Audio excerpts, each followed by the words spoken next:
السلام عليكم.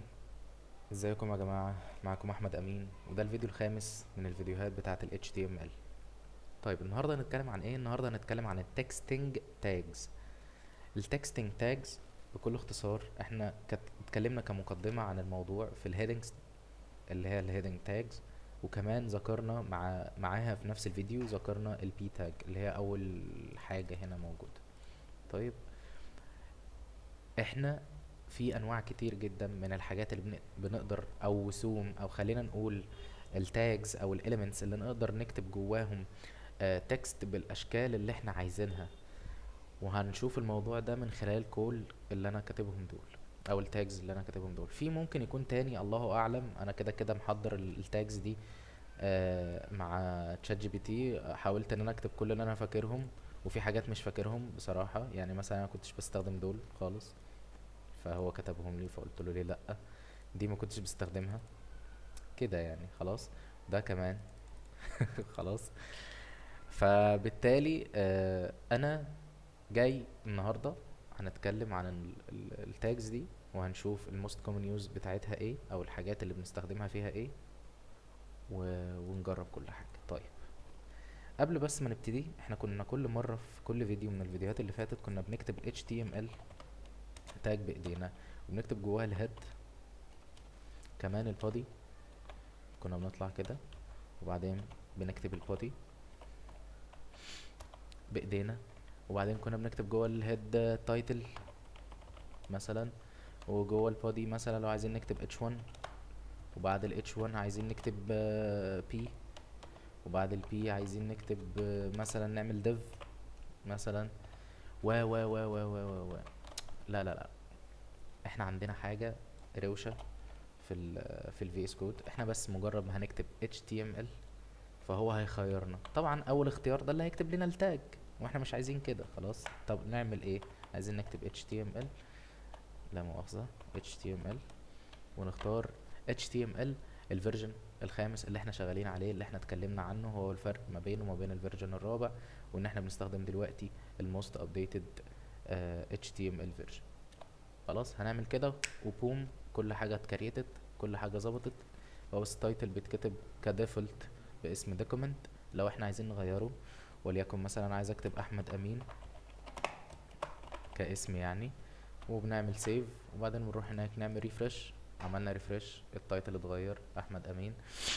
عايزين نكتبه مثلا زي ما هو احنا عاملينه هنا مثلا تكستنج تاجز، ظبط. طيب عندنا اول حاجة اتكلمنا عنها في الفيديو بتاع الهيدنج والبي والحاجات دي، احنا لسه هنتكلم عنها في السي اس اس. بس هو الشكل البرتقاني ده عبارة عن مارجنز بتبقى متاخدة باي ديفولت في الستايلنج بتاع البي تاج. المارجنز دي اللي هي المسافات الخارجية للإليمنت نفسه، يعني المساحة الزرقاء دي كلها هو ده الإليمنت نفسه، هو ده البلوك بتاعه، هو ده الشكل بتاعه. ولكن المارجنز دي واخدها باي ديفولت أساسي من الستايلز بتاعت البي تاج. طيب ايه هي الستايلز وايه هي المارجنز وايه هي الكلام ده كله؟ ده قصة هنتكلم فيها في الموضوع بتاع السي اس اس. ولكن اللي انا عايز اتكلم فيه في موضوع البي، لو احنا مثلا كتبنا كلمتين هنا وكلمتين هنا مثلا، ورحنا عاملين سيف ورحنا عاملين هنا ريفرش، ومش عارف ليه مش عايزه تعمل، بس ما علينا. طيب ليه ما جوش جنب بعض في حين ان احنا لو كتبنا نفس الجملتين دول اهم، لورين مش عارف ايه كده، وبعدين هنكررها مرة كمان عشان هي تقريبا، بس هنعمل مرها مثلا داش علشان خلينا نقول ايه نفرق يعني. وعملنا سيف وعملنا ريفرش. اشمعنى دول جم جنب بعض؟ خلينا بس نلغي دي ونحدد احنا من هنا كده. اشمعنى دول جم جنب بعض ودول ما جوش جنب بعض؟ هنا هنتكلم عن حاجة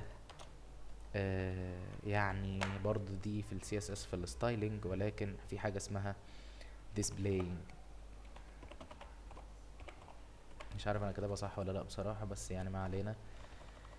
واللي هو البي تاج بتاخد دايما بلوك او بلوك اليمنت.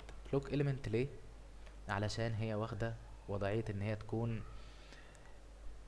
عارفين لما بيكون في حاجة كده لازة كرتونة كده هي محطوطة، فهي واخدة الحيز بتاعها كامل. نفس القصة كده لما بنيجي نحددها حرفيا نشوف كل ده فاضي، كل ده فاضي. بس لا، انا واخد الحيز بتاعي كله. كل ده فاضي بس انا واخد الحيز بتاعي كله. طب ده لو جينا نديتكته كده ملوش اساسا عشان هو اصلا بره تاج. طيب عايزين نكتبه هنا مثلا دي كده في سبان علشان الموضوع يوضح اكتر. سبان، ودي السبان دي المفروض هنعمل كده، هنعمل كده سبان داش، وبعدين هنقول ان دي inline block. ماشي، دي الانلاين دي آه بكل بساطة، بكل بساطة هي بتاخد الحيز اللي هي فيه بس. يعني احنا لو عملنا ريفرش كده وجينا نبكها، معلش نعمل لها بيكينج، شوف على قد الكونتنت بتاعها فقط. طيب ده توبيك هنتكلم عنه باستفاضة قوي في الديسبلاينج في السكشنز بتاعه السي اس اس ان شاء الله في المستقبل، ولكن انا حبيت ان انا اتكلم عنه دلوقتي علشان ما يبقاش فيه في نفسك حاجه. طيب هنخش بقى على التاجز التانيين اللي هي التاجز دي كلها كده اللي احنا ممكن نكتب فيها نصوص بشكل ما او باخر بدون الحاجه لاستخدام السي اس اس. وهنشوف الاشكال اللي بتظهر في البراوزر. هنكتب كده بري ونعمل جواها مثلا احمد امين، ونعمل كده مثلا يعني احمد حسين، اي حاجه، اي حاجه، هاني شاكر حرفيا شاكر. نبقى نعمل سيف ونروح نعمل ريفرش للبراوزر. قال له ايه اللي حصل ده؟ اللي حصل بكل بساطة ان هو عمل ريسبكت لكل المسافات دي كلها. احترمها. ازاي احترمها؟ يعني قدرها. ورحنا جايين حاطينهم جنب بعض او نعملهم كده، خلاص كده مثلا، وسيف. بص ايه اللي هيحصل، شايف؟ مش شايف؟ طيب خلينا نعمل كده ونعمل كده. بص اللي هيحصل، شايف؟ اه شايف. طيب دلوقتي هو بيعمل ايه؟ اي شكل من اشكال التكستنج اللي انت بتعمله هنا حرفيا هو بياخده بالظبط. طيب لو احنا جينا عملنا كده ورحنا عاملين سيف ورحنا عاملين كده، نفس القصة اللي هتحصل هياها، ان هو هيرسبكت المسافات والمساحات اللي هو انت حاططها هنا في الفي اس كود. خلاص، هي دي فايدة الايه، فايدة البري element او البري تاج. تمام تمام. بنستخدم في ايه؟ بنستخدم ان احنا بنكتب فيها كود من الفيجوال ستوديو كود. خلينا نقول ان احنا عايزين نروح عاملين بقى كود تاج، ونروح واخدين القفلة بتاعتها كلها كده. معلش الكيبورد بعافية شويتين تلاتة كمان. طيب فاحنا قلنا ان الكود هي البداية او المدخل. ان احنا ليه بنستخدم البري بنستخدمها علشان ترسبكت المسافات. فالمسافات محتاجينها ليه؟ علشان الكود. شايفين احنا هنا في حاجة اسمها ايه؟ المسافات دي كده. خلاص. اه مش عايز اتكلم بتعمق اكبر، بس يعني في حاجة اسمها indentation في بايثون. لو حد يسمع عن المسمى ده، فالاندنتيشن ده يعني هو ده المسافات، هي دي اللي بتعرف البايثون مين تبع ايه ومين فين والكلام ده كله. في الاندنتيشن موجود في كل اللغات بلا استثناء، بس بشكل ما او باخر في لغات بتعمل ignoring او بتتلاشى المسافات، زي ال HTML. بالمناسبة هي مش لغة برمجة برضه تاني، بحب اكد على الموضوع ده. بس الفكرة ايه؟ ان هي بتعمل ignore. يعني انا فضلت اعمل كده، خلاص طالما هي بره الليلة اهو، عملت كده خلاص هي هتيجي جنب بعض اهو، مش بترسبكت اهو.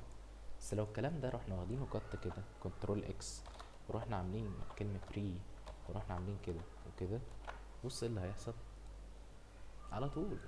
خلاص، هي دي الاندنتيشنز يعني، او هو ده المسمى بتاعها. انا جبت هنا كود اكزامبل، وليكن مثلا الكود بتاع الجافا سكريبت اللذيذ ده.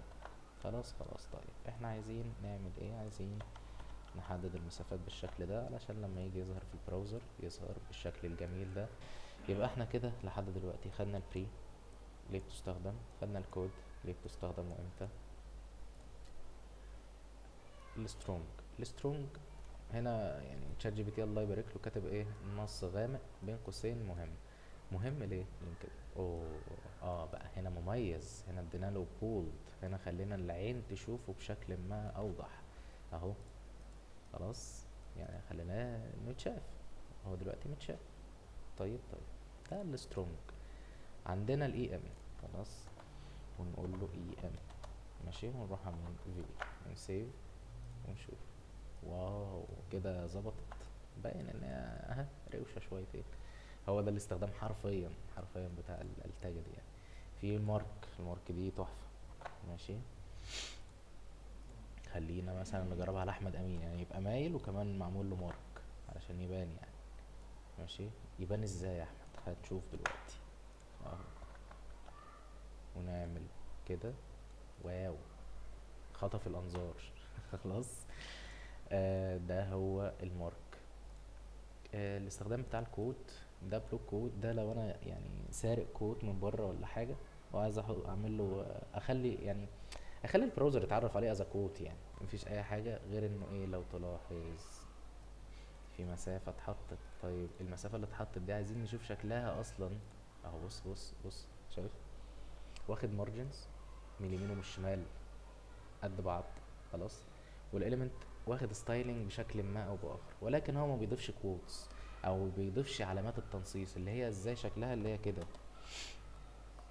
كده. ما بيضيفش العلامات دي. هو ما بيضيفش العلامات دي، يعني انا ممكن اضيفها بايدي كده زي ما انتوا شايفين. طيب مين بقى اللي بيعمل الحركه الروشه دي؟ لو احنا قلنا ان الكود او البلوك كود بيعملش الحركه الروشه دي، ولكن الكود اللي هي الكيو بتعمل الحركه الروشه دي. لا، احنا مش حاطين علامات تنصيص، بس هو حطها.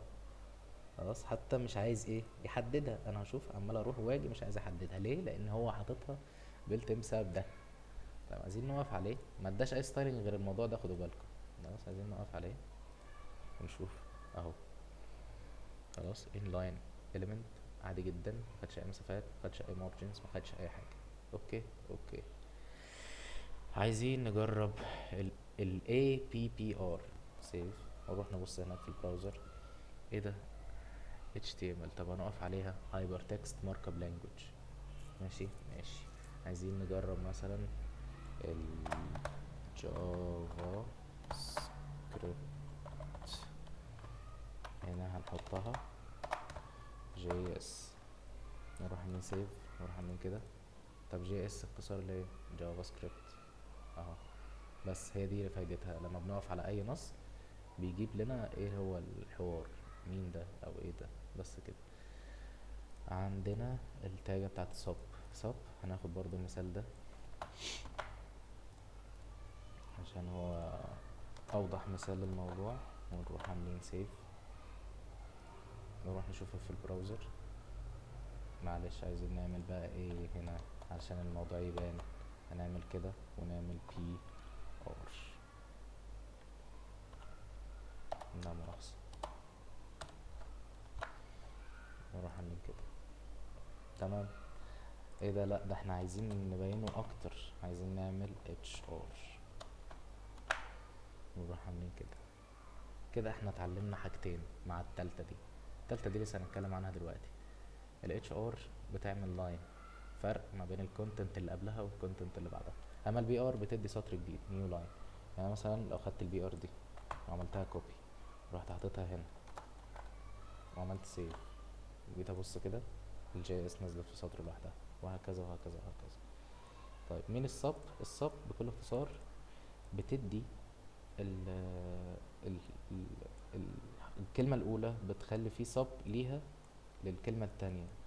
يعني الاتنين دي زي ما هو واضح، H2O ده هو عنصر المية في الكيميائيات، فبالتالي هو ده الشكل اللي بيتكتب بيها، فبالتالي بنستخدم السب دي في الموضوع ده. بس ممكن نحطها في P element علشان الموضوع يكون متنسق اكتر ونسيب.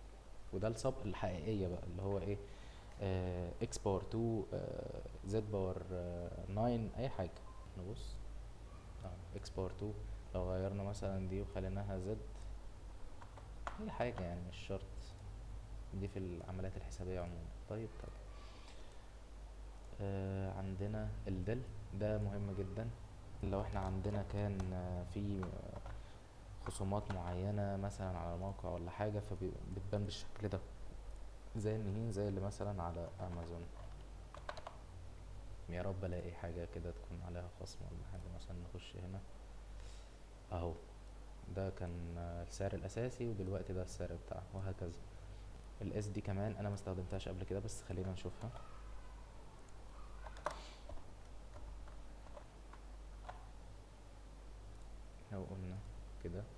نفس القصه بتاعه ديليت. هنا خلينا نشوف كده تشات جي بي تي كاتب ايه: نص غير دقيق او مستبدل. البي ار والاتش ار احنا جربناهم فوق، فبالتالي ملوش لازمه ان احنا نتكلم عنهم تاني. ودي كانت التاجز بتاعه الفيديو بتاع النهارده. يا رب اكون وضحت الليله. انا عم اعتقد ان الحاجات دي كلها اصلا بتيجي بالسيرش. هو اكتر حاجه مستخدمه هي البي في كل الكلام ده، والسترونج احيانا ضئيله جدا لان كل حاجه بنعملها بالستايلز، والدل او الديليتد. ودي كمان اوقات بنعملها بالستايلز، بس دي اسهل بصراحه علشان ما نعملهاش بالستايلز وبس. ده كان فيديو بتاع النهارده، اتمنى يكون استفدتم. السلام عليكم.